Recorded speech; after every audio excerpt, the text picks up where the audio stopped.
Good evening, all. Here we are at the house, and we're going to talk about my universal input-output board.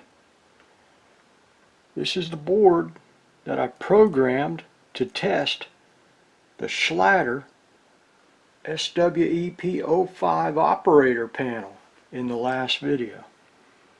Now here, this is port A. It's a 6-pin port, and it's on pins 2, 3, 4, 5, 6, and 7 of the PIC 16F877A-I/P.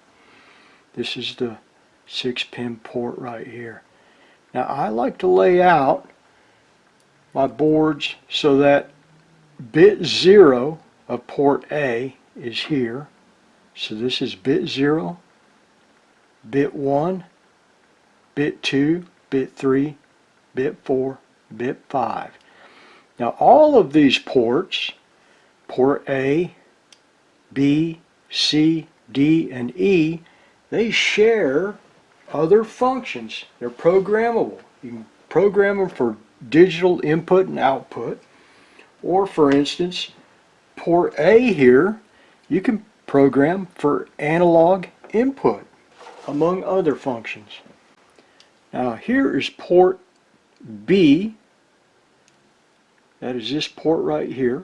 It's on pins 33, 34, 35, 36, 37, 38, 39, and 40 of that PIC 16F877A. Here is C, and port C is on pins 15, 16, 17, 18, and watch the jump from 18. It's also on 23, 24, 25, and 26 for port C.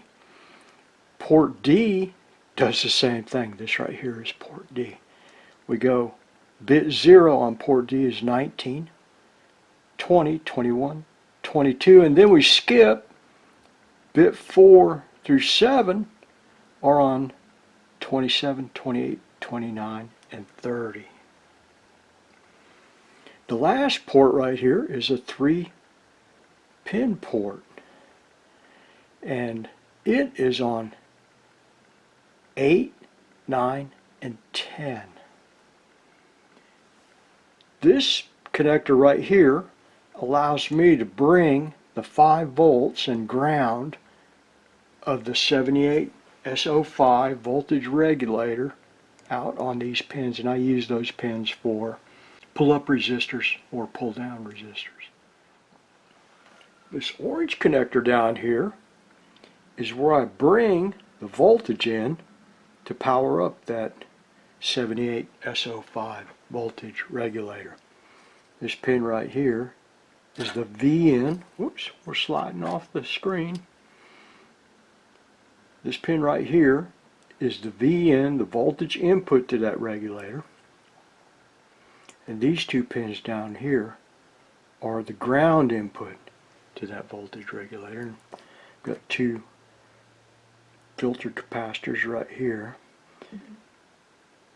on the input and output of that voltage regulator. Let's flip this board over to the other side so you can see what's on the other side. I have a wire wrap socket for the 40-pin microcontroller, and I brought those wires from the port pins up to each connector, and I soldered these wires up here, and I wrapped these wires down here. Looks like a tree, don't it? Here's the roots and here's the branches. That's cool. I got a little can of Spam down here holding the board up in the air, so it's not all the way out of sight.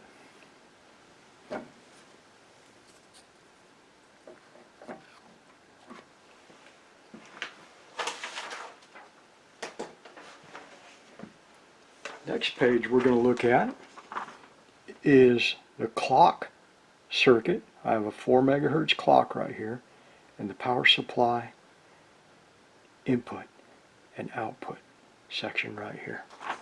Let's put that in the screen. Let me move this out of the way. Here's the orange connector right here, this one here, that we bring the voltage in to the L78SO5 CB and ground from an external power supply. You can set that external power supply to 8, 10, 12 volts, and this 78SO5 will regulate that input voltage down to 5 volts DC for the logic IC. This connector down here is our green connector right here, not to be confused with port E up here, and we can attach a circuit to this 5 volts DC and ground. In our application to test that operator panel, I used this connection right here for a 10K pull-up resistor on our start switch that started the test. The 5 volts up here is the same 5 volts as this right here. Now that 5 volts also goes to pin 32 and 11, which is VDD on the PIC16F877A, and on pin 1, the master clear input. The grounds of the regulator and this connector here and here are connected to the VSS pins 31 and 12 of that microcontroller. Here's our 4 megahertz clock, and pin 14, there's only 4 pins on this device, but they're labeled 1, 7, 8, and 14, laid out in the same manner as a 14-pin CMOS or TTL IC. So pin 1 is no connection. Pin 14 is VCC, tied up to 5 volts DC, the same 5 volts here. Pin 7 is ground, and that's logic ground right here. Here is 4 megahertz output on pin 8. That goes to pin 13, which is oscillator 1. Pin 14 is no connection, that's oscillator 2 of that microcontroller.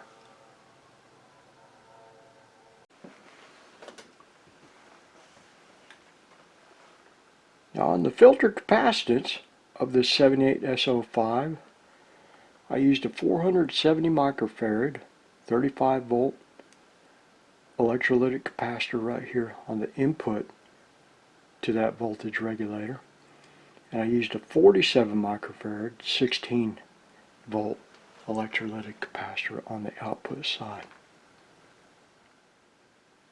There you go. There's my schematic drawings of the universal input-output board based upon the PIC16F877A-I/P. Not too hard to build. I put that board together, in about 2 hours, I think it was. Very easy, especially with that wire wrap. The hardest part was laying out the board and soldering those wire wrapped wires up to the connectors. Very, very nice board to have in your toolbox. You can program this microcontroller to perform infinity amounts of functions to test those devices that you work on. It's left up to the imagination on how you want to use this board right here. Now in the next video, there's a nice piece of music right there. Can you see it all? Probably not. Let me move the camera up a little bit. Maybe you can learn that on your fiddle. Hold on a second.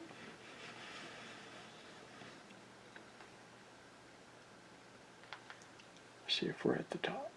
Oh, we just barely get there. A little bit more. Are we at the top now? Right, there's the top. Let's move this out of the way.